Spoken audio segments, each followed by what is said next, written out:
Hello and welcome back to the SecurityMetrics podcast. My name is Jen Stone. I'm one of the principal security analysts here at SecurityMetrics. Very excited about the topic today because it's something that's really important, especially if you are in the healthcare industry. But honestly, if you're in any industry and you're going to be managing assets, I think you're going to find out some things here that'll be helpful for you today. Chad Holmes from Cynario. Chad, would you please introduce yourself to people and the company a little bit? Happy to. And Jen, thanks for having me on. So my name is Chad Holmes. I'm a security evangelist, which is actually a real role, believe it or not. Effectively, I get to work with a lot of really smart people doing research, creating technologies that help protect hospitals and stop cyber attacks against hospitals. So my background is in cybersecurity. I was a developer at first, then a penetration tester, got into static analysis, and now I work with startups trying to help them grow and go to market. Cynario, like I said, is entirely focused on healthcare. We started with IoT assets in healthcare environments. So they're all very chatty, they're on the wire, they're communicating in unencrypted ways, which is kind of scary sometimes. But because of that, we can see all the assets that are on a network and start to identify the security vulnerabilities that come with them. So we can get into the salesy stuff later, but high level, that's what we do. Terrific. And most people know that IoT stands for Internet of Things. But for people who don't, it just means all of those devices that can connect to each other and to other things out there on the internet. So, and honestly, those are sometimes the most difficult things to get your arms around in the healthcare world. But we see all of these headlines, we hear all of these breaches, we hear about all of these issues, and we hear that in the healthcare industry, it's the worst, and everybody's information is out there, and everybody's going to get breached. Like, we really hear a lot of things that kind of get us worked up and worried. And my question is, how bad is it really? Like, headlines versus reality. I need to preface all the doom and gloom first. So first of all, there's a high likelihood that if you go to your doctor, if you go to a hospital, you're going to get perfectly fine care and you're not going to get hacked, right? Worst case, you might have some data exposed. That said, it's probably worse than we're seeing because we all see the Change Healthcares, right? Big hacks that cost $1 billion. We see that. My parents asked me about that. My parents are not in technology. They asked me about that. What we don't see are the hundreds and hundreds of other data breaches. There's about 550 data breaches per year that are exposing now hundreds of millions of records. It used to be measured in tens of millions. It's now hundreds of millions. So we're seeing those, but we're also starting to see that there's a real connection between cyber physical, right? We're starting to see that taking devices offline because of a ransomware attack has an impact on patient care. But it's not in a way that our kind of lizard brains immediately think about. It's not, oh, the hackers are going to come and attack me, Chad, because they don't like me. Because there's only really 25 or so people in the world where that would have any impact on making them a target. It's just people aren't that important. None of us are as important as we like to think. What is actually happening, though, is when attackers are going in, they're taking down systems to try to drive payments. This is all financially motivated. And when you take a system down, whether it's because of a ransomware attack or an earthquake or a power outage or a blizzard up where I live, anything like that, that's where mortality rates and patient care begin to spike. So the reality here is the attacks, we see individual instances. We all have our data exposed likely at this point, but the number and volume of attacks are much, much higher than most people realize because we only see what's in the headlines. So let's stay with impacts, and we'll maybe get a little bit to types of attacks in a second, but I just want to explore that idea a little bit more, the actual impacts, because a lot of us here, I think we've almost gotten breach fatigue at this point, where we hear, oh, my information is out there. Oh, and now everybody's social security number also is out there. Like we feel like all of our information is out there. But the way that you put it, it's more than just having our information taken. You're really focusing on physical, real-world impacts at the human level, at the operational level, at the treatment level. Can you talk a little bit more about what you're seeing in terms of that real-world impact? Yeah, I love to tell scary stories, so stop me if I start rambling here. But you mentioned earlier IoT, Internet of Things. There's actually subsets of that in hospitals. IOMT, Internet of Medical Things, OT, operational things. And so, when you think of a hospital, a lot of people have really focused their protections on traditional IT, Yeah. your laptops, your computers, right, the servers that you run on. But that makes up about 50 to 60% of the environment. It misses all those other devices, right? So if you think, as you walk around a hospital and you look around at just the technology that's there, you see door locking systems, you see smart elevators, you see smart HVAC systems. You don't necessarily see the Teslas that are on the network. You don't necessarily think about the PlayStations that are on the network where people are getting treatment, because PlayStations make our lives better, right, when we're Mm-hmm. in there and recovering. But PlayStation and Sony has also had a long, long history of breaches. Right. You don't think of the IV pumps, which, half of IV pumps we know have critical issues that are unpatched.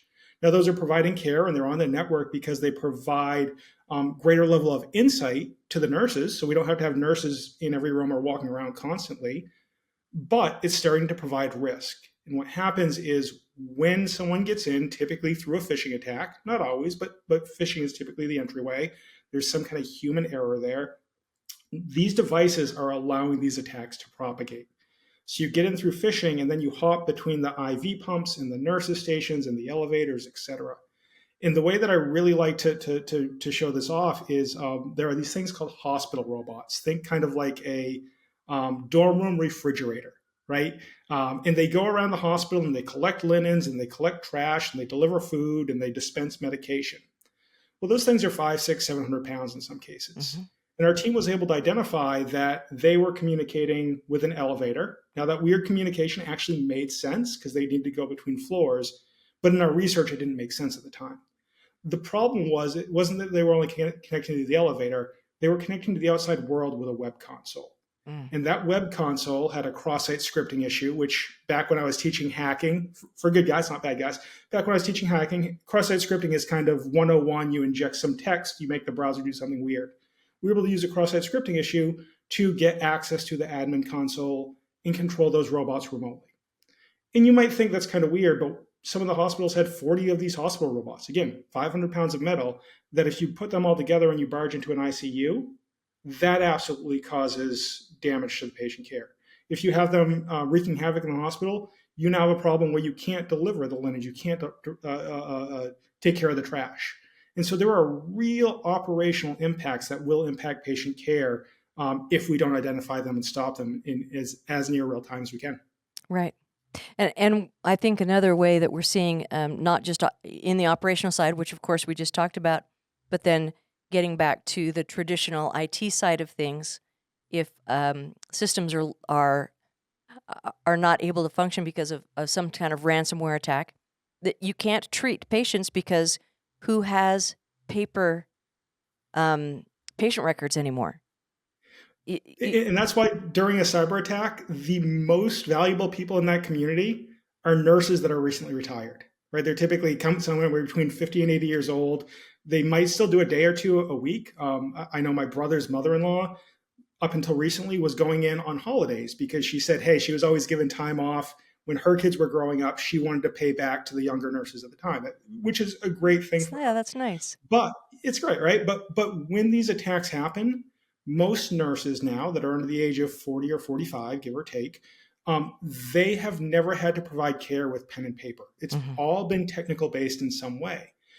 And once you take technology away from them, their ability to provide care, at least for a short amount of time until they're retrained, goes down drastically. And so bringing these recently retired nurses or more senior nurses in is incredibly valuable in the critical first 12 to 24 hours as you get everyone on the same page. So again, it's the science fiction part is there. The bits and bytes are causing these issues, but the impact on patient care, you have to almost get into a triage mentality immediately to make sure patients are receiving the care they need.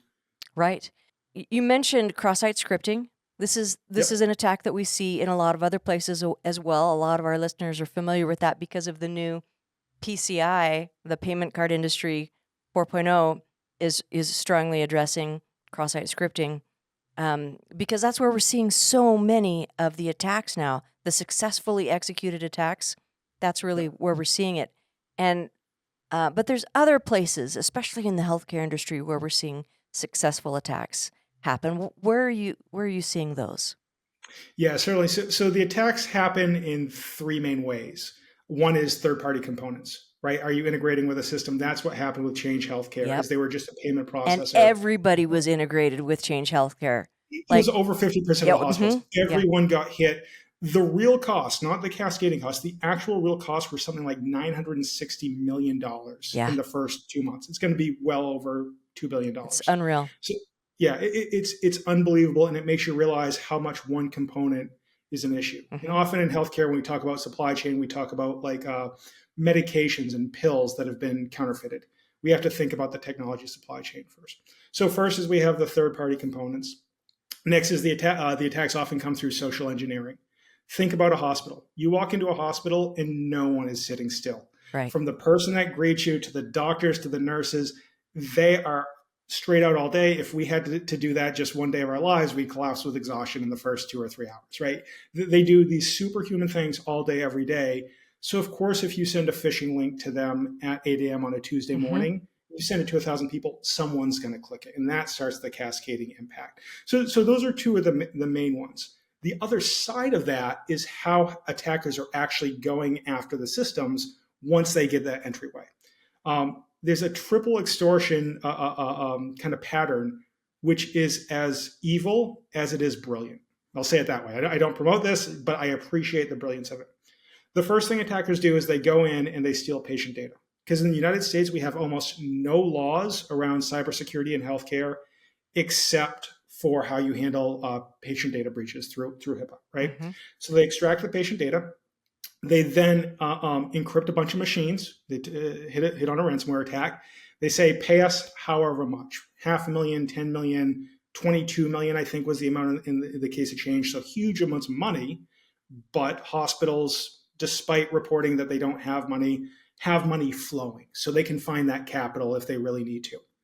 Then, whether or not you pay it depends on what happens next. If you pay it, occasionally they give the data away, they don't release it.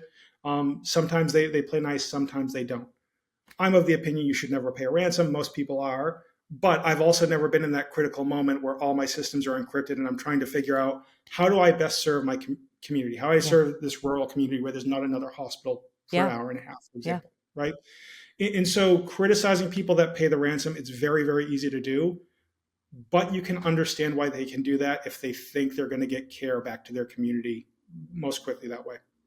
So they then either pay the ransom or they don't. If they don't pay the ransom, that data is put out there. It's put out there for the highest bidder. And because data cannot be changed, because it's immutable, it's not like credit card information where we can just cancel our credit cards. Yeah.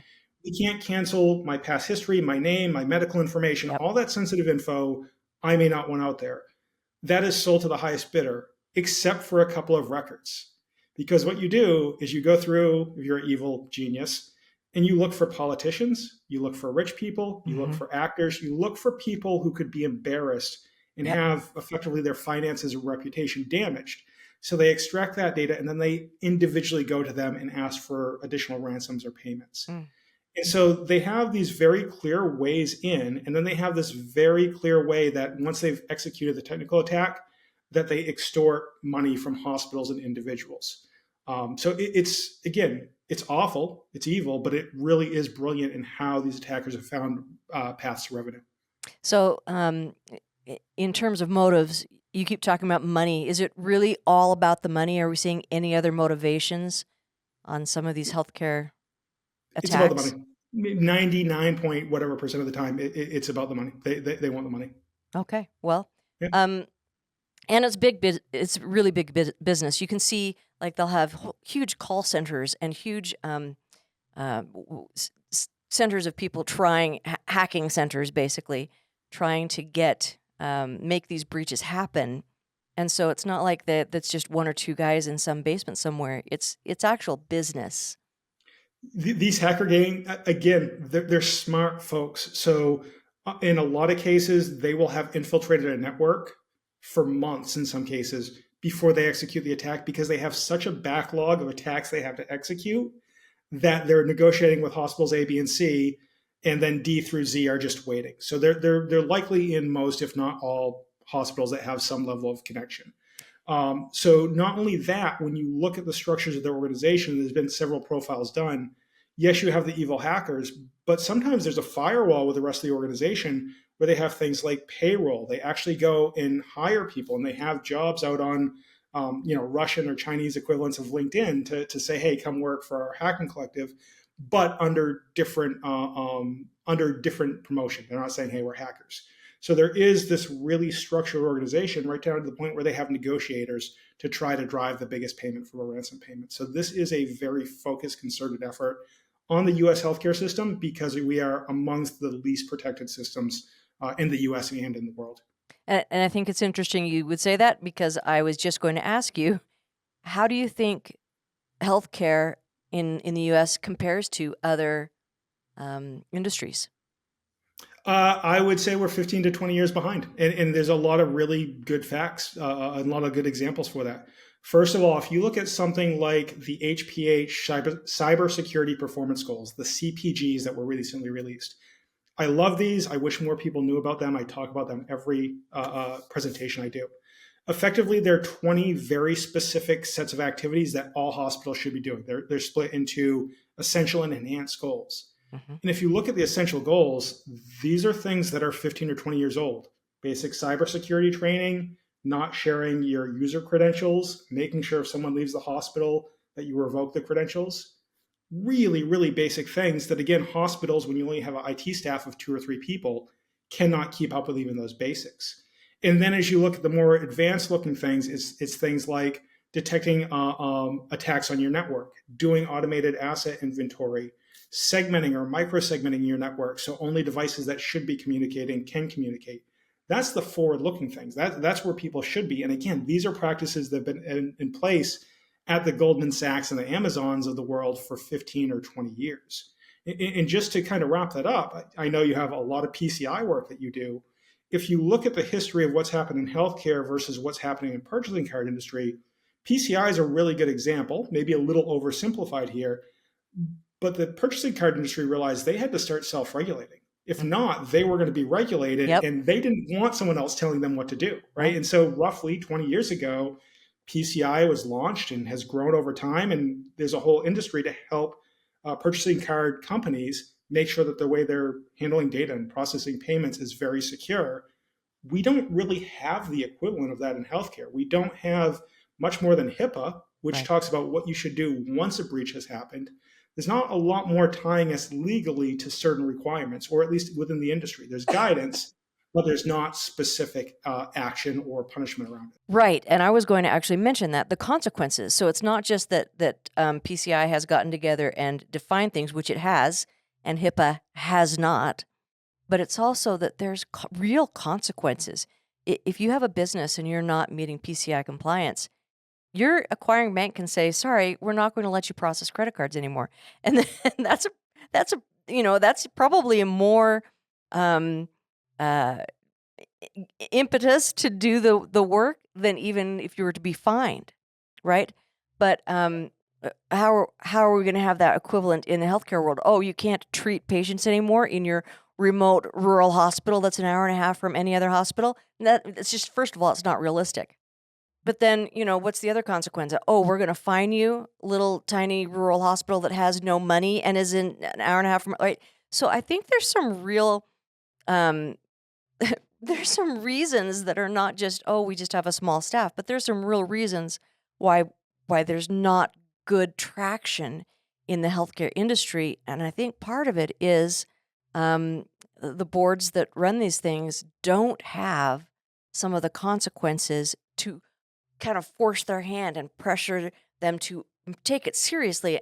Otherwise, it becomes more of a, well, if we have a breach, what's going to happen? Is it a, quantifying that potential impact and the risk related is very, very difficult for most people.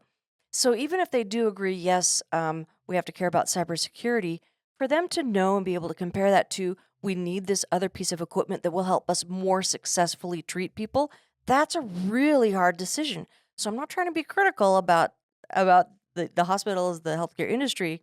I just wanted to point out that there's some reasons why that this is a very difficult thing for them to get their arms around. And I have real empathy for the people in the healthcare industry because of that. Yeah, and there's a lot more layers there too. You've done your best to summarize it, but there's layers as simple as every dollar spent on cybersecurity is not a dollar spent on patient care, Yeah. right? Simply, people can understand that. They can say we want to spend more on patient care. Yeah. Now, long term, you need to invest in cybersecurity. On the other side of things, look at a CT machine that's running Windows 7, which absolutely exists today, right? Yep. Completely Absolutely unpatched, does. Mhm. unsupported, but it's $1 million machine that is bringing in a major amount of that hospital or that facility's revenue. You can't just shut it down because it's insecure and it's unpatched, right? There's financial realities, there's day-to-day realities, there's care realities just in that one instance, and then cascade that out to the other 10, 20,000 devices that are in that network that they may not even know they have, but know that they need to provide care and drive revenue through them. Right. And so it almost feels like we've been a little negative up until now, and we've pointed out a lot of the problems and a lot of the challenges and a lot of the real world things we're seeing. Um, but like you said earlier, it's not all doom and gloom. And I always try and reassure, even though you are from a company that has a solution, I think it's worth it for people to know some of the potential tools and solutions out there, which is why I specifically wanted you. I have a person that I'm working with who just absolutely insisted that I get you on here to talk about specifically asset discovery, but I know that there are other things that you can help talk about. But let's talk about what can we do? What are the things that you think are going to give maybe the biggest bang for their buck, and how do they do that? Yeah, great question. And let me start with the bright side, right? If we look back 5 years, a lot of healthcare leaders, and even today to some degree, we're saying there's so many vendors hitting us. There's so many protections we could adopt. We don't even know where to start. Well, that's changed because not just in the US, but globally, we're starting to see there are more recommendations and in some regions, regulations. So here we have both New York State and California have put specific cybersecurity regulations in place for healthcare. In Europe, you have NIS2. In UK, you have CAF. We have the HPH cybersecurity performance goals that I mentioned earlier, which I absolutely love. So the good news is there is guidance today to help you adopt forward-looking protections that was not here even six to 12 months ago. So that's the first good thing is you don't have to make everything up by yourself. You can now go and look at what's recommended.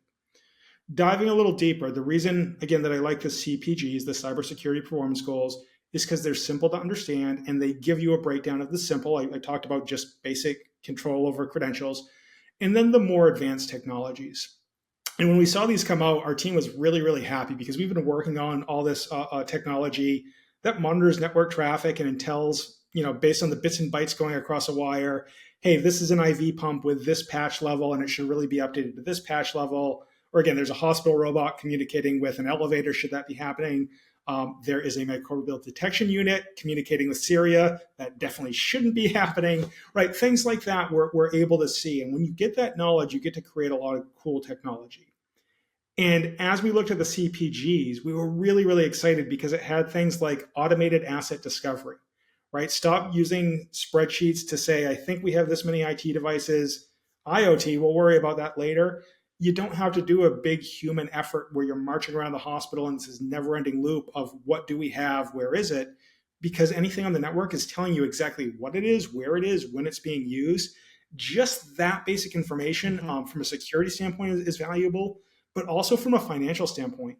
Knowing you have 1,000 IV pumps, but only 500 of them are being used, Hmm. okay, we don't need to order 500 more. We can just put these in action. Or that one is, or we had one device that would only fire up and phone home every year, Mm. right? It was on the network. It's an older device. It was one of the first network connected. The problem was the phone home was not for like servicing. It was for seeing if it had collected any data and could go to an outside site and exfiltrate that data. Oh, So because, yeah, right, it's scary. Again, these hackers aren't dumb. They're evil. They're not dumb. So at the end of the day, just looking at the network traffic will tell us a lot about what's happening in the network. Won't stop it, but it will at least tell us more than we have, and that's incredibly valuable. So asset discovery was one of the big things that we do, our competitors do, and has been really, really helpful for our customers. Now, growing on top of that, one of the first things, and this is one of the more challenging things, but probably the best protections out there, are something called microsegmentation, effectively making sure that devices can only talk to devices that they should be able to. Again, IV pump to nurse's station with certain payload sizes, that makes perfect sense. Tesla to nurse's station, probably not all that good, right? So seeing things like that and being able to block that network traffic, it just means that attacks won't be able to propagate. The challenge there, and we've seen successful microsegmentation implementations, the challenge there is that can be a really heavy lift, right? Yes. We can go and identify that, we can create the network policies, we can test them, but you still got to deploy that and maintain it. And when you have a small IT staff, that's hard. So we kind of went back to the drawing board. Again, we still provide that product, it's great, all that good stuff. But we started to realize that hospitals operate in a triage mentality. We all know that we should go for a walk and eat our vegetables and eat a salad instead of a burger. But the reality is, enough people pop pills in America to take care of the cholesterol buildup. There's a triage mentality there. We're not going to be as proactive as we should. And that carries through the entire healthcare system. And so we started to realize that we could detect malicious traffic, malicious activity, large payloads, things like that, again, based on that network traffic. And so what we've done is created the first network detection and response, or NDR, that's focused on healthcare. And NDR, it's a big field. There's about 30 or 40 vendors that are out there. It kind of is adjacent to EDR, right? So EDR, you can put endpoint protections on IT devices. You can't put them on medical devices. Right. Because one, technically they don't support it. And two, they do introduce risk when you put them on the device. Absolutely. And you can't introduce risk to You want to leave your medical devices alone as much as possible, but then how do you protect them? And so this concept, and this is what really got me excited about talking to you, was the NDR, the network detection, instead of being it on the endpoint, looking at the traffic, because it's the communication that gets you. Exactly right. It's the data exfiltration. It's the propagation of cyber attacks, because a lot of these attacks, they're very verbose. They get on a host and they just start sending bits and bytes every place. They start saying malicious traffic everywhere. It's not hard to catch them if you know what you're looking for. But the reality with hospitals is a lot of them have a somewhat hard outer shell. I'm not going to give them credit for a hard outer shell. Yeah, no. Once you get in the network, it's almost wide open most of the time. And I'm not exaggerating when I say this, every healthcare organization that I have worked with personally to go and do security risk assessments has a flat network. They might have some segmentation, but it's negligible and it's typically not locked down. Everything talks to everything. And it's amazing to me that they don't understand that if you can talk to something, you can potentially negatively affect that thing.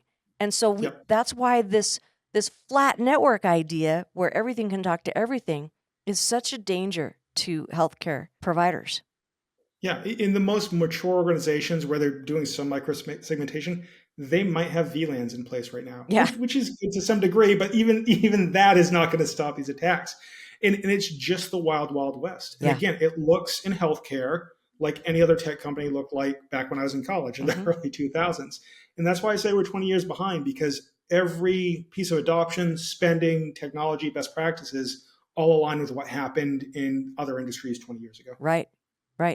So I think, though, that if we're looking at it's just some basic things, I love that you're talking about the basic practices that are now published. Where I forget where those are. Is that HHS that has them posted, or it's a? Yeah, it's HPH is a part of HHS.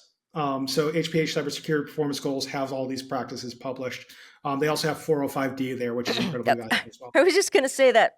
I have some very good friends that do help me with HIPAA, and I am actually on the 405D committee with them. And so I was thinking, wait a minute, that's a part of that, but I didn't put that together in my head. There's so many things to know. So I guess maybe that's kind of reassuring for people, is that even when you are an actual cybersecurity professional in the field, remembering where everything is located and how it all puts together, it's a lot. Right? So we can all stand to learn more and do more. I guess maybe what do we start with? I would love it if everybody had asset discovery and knew exactly what that was, because that's how do you protect something if you don't even know it exists, right? Yeah. But Yeah. I'm not sure that asset discovery is the first place that everyone can start.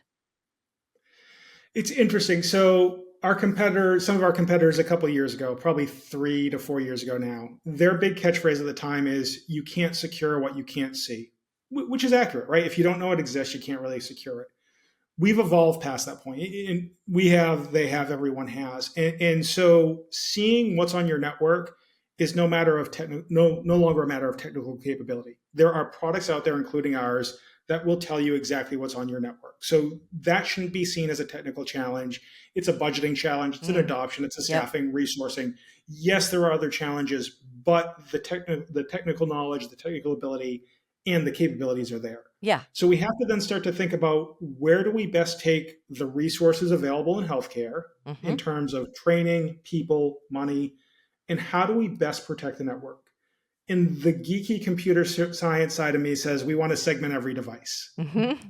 But that's a big, long effort, and we It's need a a huge, backdrop heavy for lift. it. It's not the Yeah, place to start, right? I would love that too. Just on the record, I would love it if every single organization did that. Terrific solution, but but it's an outstanding goal, but it's not something that you can do tomorrow. yeah. And so taking again that triage approach, monitoring network traffic with an NDR tool, making sure you have endpoints installed where you can with an EDR tool, those are cost-effective ways that they help with other functionality as well. Those are the two that we're seeing getting a lot of adoption for what can I get most bang for my buck tomorrow when we deploy it. And sometimes it is a day or two deployment. It can be that quick with NDR. That's where we see the most value coming in because there's a bunch of AI and humans in the back end that are filtering out false positives and just letting you know, hey, this looks like a real issue. Let's investigate it together. You may only hear from them 2 or 3 times a year, but it's in the most critical moments and they're going to have recommendations. So that more reactive protection while we adopt longer term proactive protections is really where we're seeing a lot of ground being made. Right. I think maybe touching back on a little bit, one of the things that you said earlier in the conversation about um, people who are in a hurry and busy and running all day, and they might click on something in email. And another aspect of that is I find that people who click on something in email they're the helpers. They're the people who are like, I want to get on this, I want to answer, I want to help. And so it's just, there are a lot of reasons why people in the healthcare space might click on something they shouldn't click on. What are your thoughts on how to reduce that potential? Training, email filtering, email analysis, right? Like there are products out there. None of them are perfect. Yeah. The story I like to tell around this, and I only tell it because this organization has told it themselves. I've presented with them on stage. It's a great example. University of Vermont, roughly up in my neck of the woods, 2.5 years ago or so, they had an employee go on vacation. And like we all did, the employee took their laptop, Yep. literally poolside, opened up the laptop just to check email because they were a helper. Yep. Even when they're on vacation, they couldn't get away. Clicked a link they shouldn't have. And that link led to a 4-week outage. It cost them at least $60 million in recovery costs. Oh, And the reason I say this instead of the dozens and dozens of other examples I have is because the leadership at University of Vermont did something really selfless, not selfish, selfless. And they went out and they started telling their story to anyone that would listen. They that's did amazing. AHA interviews. They got on stage at HIMSS. Mm-hmm. They went and they told everyone, this is where we fell flat. This is what you should do. And the reality is not a lot of people listened, right? Everyone's Which having is told unreal them that. because for them to be able to, first of all, drop ego and get out there and want to share that's amazing. It's just not something we see very much.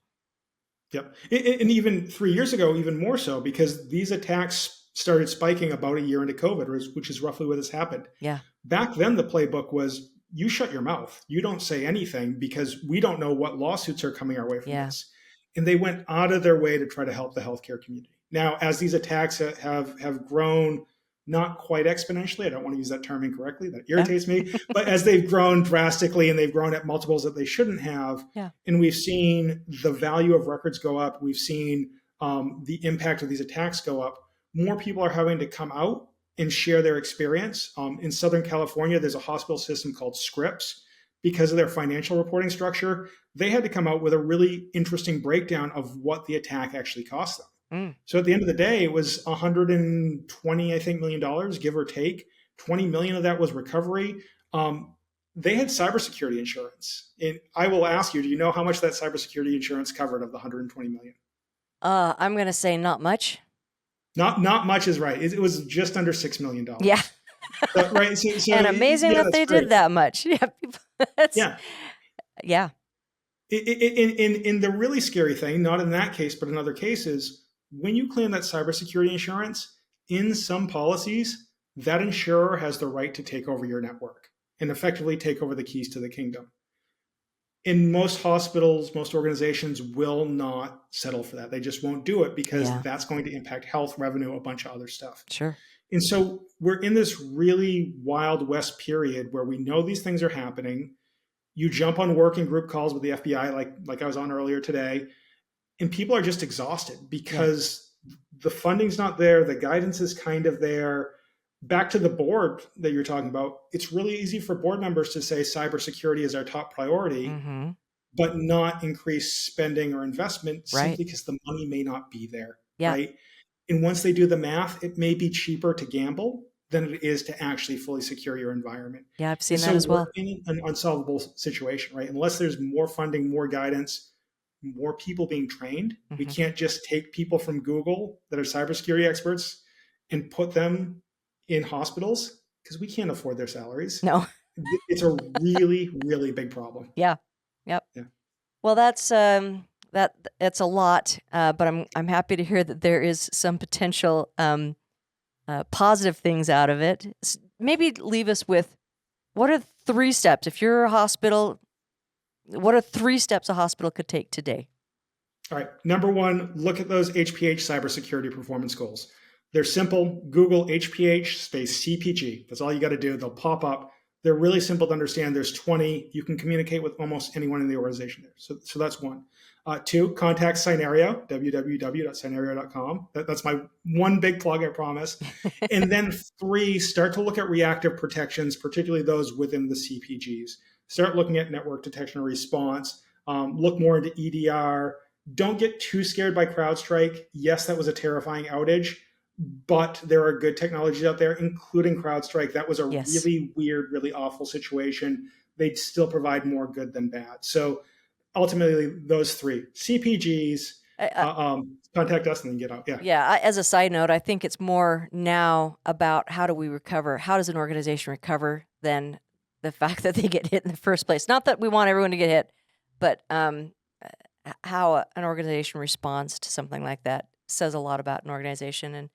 And I agree with you. I think CrowdStrike has a lot of value still for people. So thank you so much for taking the time to talk to me. I'll make sure that our marketing team actually puts the link to the HPHs in in the summary, and I will take my beating from Donna over at Help Me with HIPAA because they're well deserved. So thanks again, Chad, and thanks everyone for joining us. Awesome. Thank you, Jen. Thanks for watching. To watch more episodes of SecurityMetrics podcast, click on the box on the left. If you prefer to listen to this podcast, it's available on all your favorite podcast platforms. See you on the slopes.